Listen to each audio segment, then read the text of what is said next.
What would you like your kids to know? I don't know. That's hard. Like, I've written them all letters. So, I wrote them each letters of how I feel about them now. My hopes for them. And like,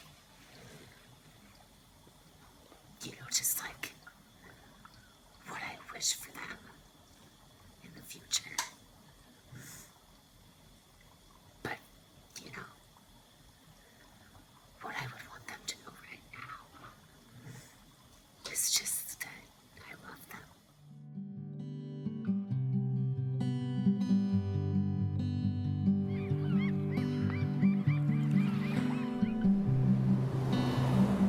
I'm Jana, Heather's mom. I'm John, Heather's dad. Heather and I have been married for about 7 years.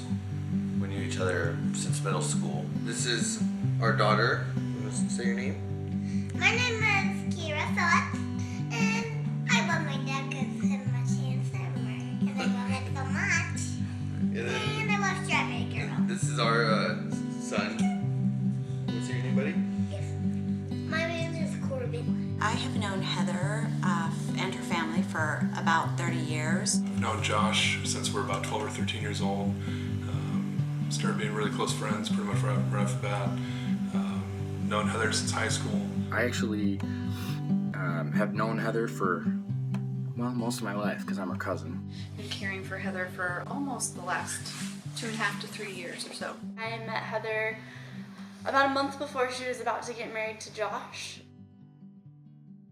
Heather got married and had a baby, no problems. They were hikers. They were so active and just loved to do everything outdoors. And then complications with her second pregnancy.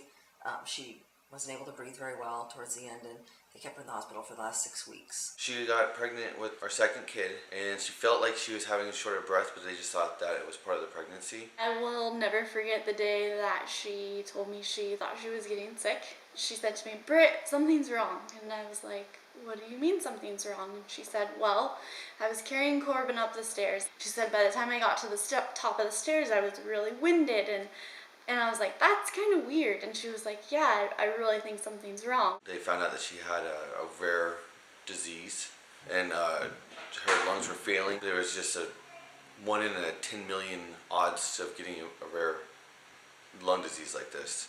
This was a type of scarring that just would continue to obliterate or tear her lungs down until she died. And so she went through the process of qualifying for a lung transplant. They say the average lung transplant patient would live for 5 years, but I mean, we just want to try to beat the odds. And got her transplant on June 26, 2013. She had about a month where she started feeling really good, and she tried to go to the gym, and then she was diagnosed with a really rare form of rejection that most lung transplant patients don't get. It's more found in bone marrow and leukemia transplant. All lung transplant patients have to be on immunosuppression to prevent rejection. Some patients, despite that, will develop there are different types of rejection. There's acute cellular rejection and there's antibody-mediated rejection. Heather developed antibody-mediated rejection that requires a different treatment than is the standard for patients who haven't developed rejection. What did you think when she had trouble breathing and then she gets this diagnosis? What are your guys' thoughts? Not again. That was my first thought.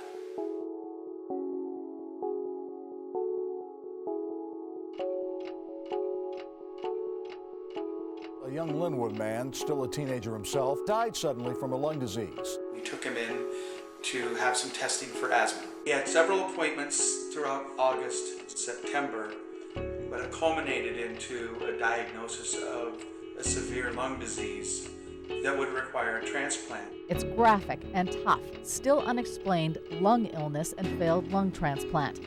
But by the end of the year, we had lost Justin. Such a 1 in a million lung disease. I mean, they were saying that with Justin, it was something they couldn't even figure out. I mean, it just looked like scarring. It didn't look like any normal disease that they had seen before.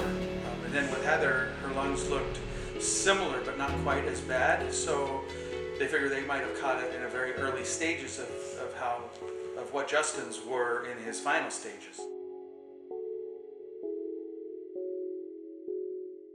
And the crazy thing about it is that they find absolutely no genetic link to the two cases. Her specialist said it was a curse. I don't know that we completely understand what it is that she has. It's presumably genetic, as her brother had a similar process, but we're never able to find a specific gene or anything along those lines that we're able to clarify exactly what the process was. As soon as we found out that they were putting her on the transplant list, we just put everything we owned into storage and borrowed his parents' motorhome and parked it in Heather's front yard and decided we were just going to live there and help take care of her until, get her through transplant.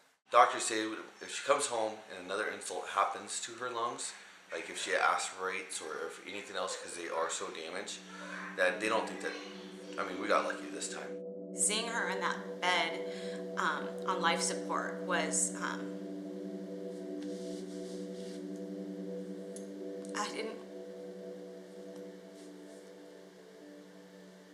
I didn't want to do that again. I feel so bad for him. I feel, especially with Josh. I have more of a connection with Josh, and it's just like, when I see him, I just want to break down. And, but he is able to be so strong and go through it. And, you just want to do everything you can to help him out. Because it's been so unfair to him. And,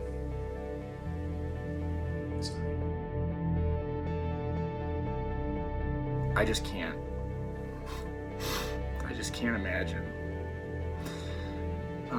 what John and Jan are going through. I think God works miracles. I think it's important that people see her story from the beginning and to recognize just there's so much tragedy throughout the story. I couldn't imagine going through something like that. It's been really hard to watch someone that close to me be that sick and struggle. I built my whole life around her.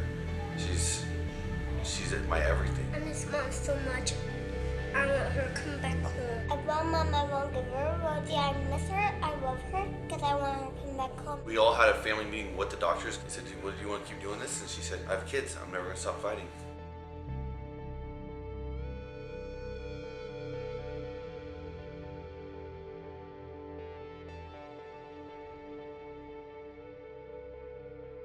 She wants to go to Disneyland. Why is Disneyland important? Because she's never missed a year at Disneyland. It's like a second home. Since we lost Justin, it was his favorite place. give him a break, give him a vacation or something, you want to be able to give something to him and help him out. So I guess the goal is to try to raise some money to help pay for some of the medical debts that we've acquired, because the out-of-pocket every year for us is about $13,000, which is a lot of money for us because just a single income family, I don't make a terrible amount of money. So $13,000 every year for 3 years it's been quite the bear. And I'd like to also try to raise enough money to where when she gets out of the hospital and gets a little bit healthier, I want to drive us all down to Disneyland and take a road trip and then just have one grand family memorable vacation. I think that's a great goal, and I think that certainly we can work together to try to get her strong enough and in a good enough clinical point that she can do that and have a good time. So that's one of her big dreams, her big goals, and we think she'll do it. What is your hope for Heather? That she lives the rest of my life. Yeah. Defies all of the odds. Stay with the family as long as possible to help, so we can raise the kids the best we can together. She's continued to fight, and I truly believe God's worked miracles to keep her here. Her kids see her as a super mom. I miss her so much. All of us love children. Heather she's such a brilliant mind. She's so incredible, you know. She just really has such great vision. I don't think anybody can even understand or realize from 2003 to today the amount of loss involved in what we've been through. I mean, we've lost our first child. We've lost houses and businesses, and all to things that weren't our fault. And then now, on the brink of losing our daughter, it's like kind of a, I don't know, you feel like the bad end of a Bible story. But that's what we've been dealt. And if we can just show some strength through it, maybe